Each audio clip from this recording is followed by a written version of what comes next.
So now, please welcome the official, non-official, non-sponsor of the Savannah Bananas, but a big fan. Please welcome John Fletcher. Well, thank you, my friend Jesse Cole, owner of the Savannah Bananas, and welcome to this Friday's edition of 15 on Fridays with Fletch. It's Christmas time. We're visiting with a man called Mr. Christmas in Arlington because he's the leader of the fabulous Christmas light display on Interlochen. In his honor, I'm wearing these earmuffs that we received when we were doing the Salvation Army ringing the bells the other night. He leads the fabulous tour that was rated number 8 last year in America on People Magazine's top 100 list or top 10 Christmas display list. This event is so popular that realtors even promote the neighborhood in their sales process. He became involved with Interlochen 30 years ago and has headed the Interlochen Lights as chairman of the HOA for 15 years. Interestingly enough, the man who oversees the Christmas lights is Jewish, but he finds joy in sharing the season with friends, neighbors, and people who drive hundreds of miles to attend. Please welcome the man that many call Mr. Interlochen and Mr. Christmas, Ralph Sobel. Ralph, we're glad to have you here. From now on, I'm going to have my wife call me that too. And only half Jewish, but happy Hanukkah to everybody too. That's great. Well, Saturday, December 13th, launched the 50th edition of Interlochen. Tell us how this all began. Well, it began really as a real estate deal. Back in the mid-70s, Interlochen was a brand new community on the outskirts of Arlington and what used to be a floodplain. And of course, they were having an annual Texas boom or bust, and they were having a bit of a bust, and they were trying to call attention to the homes. And they decided to decorate because back then, 50 years ago, very few people did. You had to be very wealthy to do it. Access to lights and ornaments and outside stuff was pretty limited. So they did it, and it became an immediate sensation, and it's grown and grown and grown to the level it is today. So you have about, 200 homes participate? Is that correct?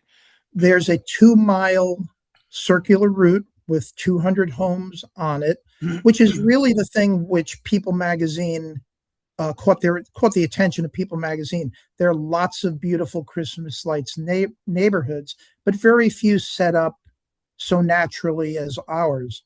But back then, there were only about 20, 25 homes. There were a lot of empty lots. So people gave boat rides. One guy had a hot air balloon. People drove. This is all from second and third hand knowledge, but in seeing some pictures, people would come in, they'd park and walk around and have parties. I guess it was the 70s. It was a pretty wild time, but that was part of the origins of it. It's much more organized and controlled today. Well, and I understand that you still have some of the original homeowners still participating this year. Well, that's where I get my information from. There are actually 7 families with the same home ownership, where at least one of the original family is still living in it and still decorating. And it really is heartwarming to see that, to see the historical link between those families and then the new young families who come in rip-raring and ready to go because they've grown up with it and they want to come in and be part of it. So it's just a wonderful history. And I understand that the largest displays 50 years ago were in Highland Park over north of Dallas, Westover Hills and Fort Worth, and the Joint Reserve Base. How does Interlochen compare to these today? Well, I don't think any individual home in Interlochen looks like the very best home in Highland Park. Two different economic situations. However, the fact that there are 200 homes that you can drive in as a family and go from home to home to home, seeing something different but complementary over a 1-hour period of time. And what we like to say is the whole of the Interlochen Lights is way greater than the sum of its parts. It's so many individual homes are so pretty, but it's amazing that you can see so many well-decorated homes that don't duplicate each other, because we work hard not to do exactly what our neighbors do. And it's just different. It's a little more old school, a little very homey. Well, and you talked about complementary, and tell us about the ditto and the double ditto homes. Well, it's kind of hilarious because we have one family that moved in 10 years ago, and they immediately won our top award, which is the Griswold Award, related to Chevy Chase's movie and that crazy family. They had, on day one, they had decorations all over the place, which inspired a couple of their neighbors to do almost the same. One of the three of them is one of our winners every year. Now there's other homes on that same block who decorate nicely, but they gave up trying to compete. So after those three homes, one house put up a ditto sign, and then the next house put up a double ditto sign. And when people are driving around through the whole thing, you see them smiling and chuckling as they drive through this little cul-de-sac and see five neighbors who are all obviously friends and have this little scenario play out. It's very cool. What are some of the most memorable decorations from the past and for this Christmas season that we need to know about? Well, there's one family that's being honored for their 50th year that for at least the last 20 years has done 101 Dalmatians theme. And sadly, the wife, the matriarch of the family, passed just before Christmas, and her husband's ailing. So the kids and the rest of the family came together and put the display back up this year. We were afraid they wouldn't be able to. So 101 Dalmatians. There's one that's very funny, the Home Alone house. It pays tribute to the Home Alone movies, and you see the burglars trying to break into the house and being thwarted by the little kid. And then this year, the one that's getting a lot of attention is the Swan Lake house, which has gone in a totally different direction. They play the music and project scenes from ballet, and there's swans dancing in a blue sea of lights on the lawn. So people do all kinds of stuff like that, and it's really great to see the creativity, and they do it without duplicating. They really put a lot of thought into it and a lot of effort into it. Well, and we cheated a little bit because we came 2 weeks ago on a Friday night, the same night that you were being interviewed by Alan Skaya on KRLD. And so we took the tour with no lines. Now, only about a third of the houses had their decorations up, but we were able to zip through pretty quickly without a line. But even with that, with the smaller number, it was just still incredible. And people who know the neighborhood do that. If they've been here before, they may want to say, well, let's go see our 10 favorite houses. And they kind of can scoot around the neighborhood. They don't have to wait in line to do that. But if you don't know where you're going, you can get a little lost in some of the cul-de-sacs that aren't technically on our route that the police lay out. And so I wouldn't recommend it unless you've been here before and know what you're doing. Tell us about the hours for each night. Well, officially, the hours are from 6 p.m. to 10 p.m., but most of us keep our lights on till midnight. The crowds diminish, but we want them still to see everything. And even if the police leave a little early, the route sign system developed by Arlington Public Works lets you come around very nicely. So officially, they say 6 to 10 because they don't want people here all night. But realistically, it's 6 to midnight. Well, and you mentioned Public Works and Police. The city of Arlington is a great partner in making Interlochen happen.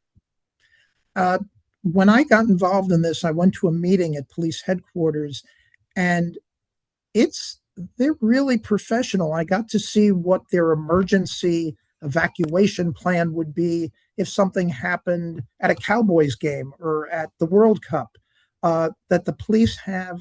Nothing really happens. Everyone's on their best behavior. But heaven forbid if something happened, they're ready. And in fact, I didn't tell you this before because it just happened on the first night. We had a gas leak on one of the blocks, and the homeowner notified me. I notified the police. Atmos was in contact with the police, and they cleared out a very busy street in 15 minutes so that the gas people could come in. Thankfully, it was a minor leak and it was fixed. But heaven forbid, it's the first time in my 15 years I've seen something where the police have gone into action like that. And it was really ensuring to see that. And all our neighbors felt good about that. And, we appreciate what the police do every night, but if something happens, they're really there for us. Tell us about your own home decorations. I understand that you've kind of stepped it up year after year. We're nuts. My wife and I are originally from New York, and some of our first dates were visiting, walking around the city, looking at the department store display windows at Christmas time. And when we bought our house here in Interlochen, I didn't know my wife was really looking at it, but we have 4 windows, bay windows facing the street, and she has them decorated, each one differently, as if they're New York department store windows with different character scenes in them. In one of them, it includes pictures of us, kind of embarrassing, but everyone seems to like it. So that's the main thing that differentiates our house from, when we were looking for a hook, that's what we thought would be different. So we do it a little different every year, but that's what people know our house for. Aside from that, we do a lot of inflatable stuff. And the main thing we also do is we have a little Hanukkah part of our Christmas display every year to honor both sides of our family. Well, you are kind of like Miracle on 34th Street. I mean, that's just so wonderful. Tell us about the route, where it starts and ends. You enter the neighborhood via Westwood Drive, and you get to that spot by getting off of I-30 either at Fielder or at East Chase. But you work your way to Westwood Drive, you come down the hill, and just follow the police signs from there. Oh, that's great. And so, and your hints for participants about, being prepared to be in the car, how long does it take to take the tour when it's really crowded? If it's really crowded, like on a Saturday night, and if you get there right at 6 or even a few minutes before 6, it's not so much of a wait. But if you come at 8 o'clock on a Saturday night, it may take you an hour to actually even get into the neighborhood. Then it takes about another hour to complete the tour. So our main recommendation is go potty before you come. Make sure your gas tank is full. Have snacks for the kids, because we don't really allow the selling of snacks along the route. Nobody really wants to profit off of this. And also there's a safety factor. And then to just have fun, because it's so heartwarming to see so many multi-generational families. And at this point, after 50 years, you look in an SUV and there's grandparents, parents, and grandchildren sharing it. And it's just so heartwarming for all of us to be a part of that. That's great. Well, Ralph, this has been incredible. Thank you so much. You bring so much joy with the Interlochen Christmas lights. It's one of the true joys of Arlington. You're a great ambassador for the community, as well as Mr. Christmas. So, and if you want to learn more, please check on this link with my friend Alan Skya, as he reported on KRLD recently. And this pretty well captures the very spirit. So, Ralph, thank you once again for being on 15 on Fridays with Fletch. We really appreciate it. Any chance to talk about the lights. It's the nicest thing I've ever been involved in with my life, and bringing so much joy. The last thing I'll say is when COVID hit and everything else was closed down, we were the one event that was allowed to stay open because everyone was in individual cars. There was no fear of contamination in large crowds. And to see the kids smiling after having worn masks the entire year, that made it all worthwhile for everyone here. And that's really my best memory of my 30-year involvement.